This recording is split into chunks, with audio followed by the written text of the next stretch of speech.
that is associated with different forms of birth control, this is what it is. If you don't use any form of contraceptive, obviously you're not going to get pregnant every time you have sex. Okay? But 85 times out of 100 you will. Okay. So on average, the failure rate of a pregnancy, the failure rate of the contraception of no contraception is 85%. So 85% of the time using no contraception of female will get pregnant. Apart from that, what else do we have? This doesn't have the rhythm method on there, but that's, as I mentioned, about 70%. A little bit better, but still not very good odds. Okay. Then what do we have? Obviously, abstinence would be down here, 0. Okay. But apart from that, sterilization is the most effective form of birth control.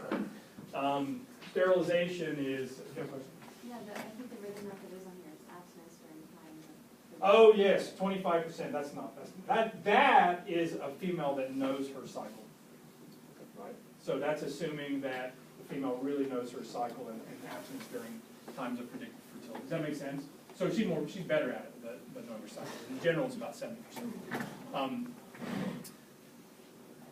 Sterilization is considered permanent, but has a failure rate. The two forms of sterilization, most common forms of sterilization, would be a vasectomy in a male and a tubal ligation in a female.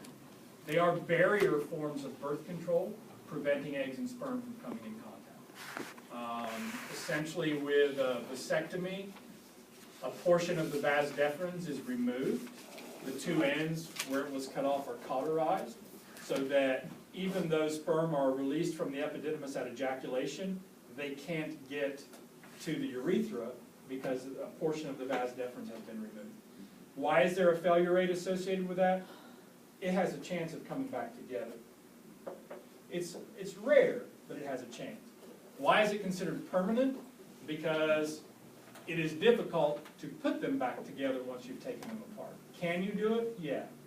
Can you do it every time? No. So it is possible to reverse some vasectomies, but there, again, is a certain likelihood of being able to do that. Tubal ligation is where the fallopian tube in the female, a portion of it is removed and the ends are cauterized again. Is there a chance they'll come back together? Yes, just like there is with the male. Is it considered permanent? Yes, but could you reverse it? Yes. Okay. But again, with limited success.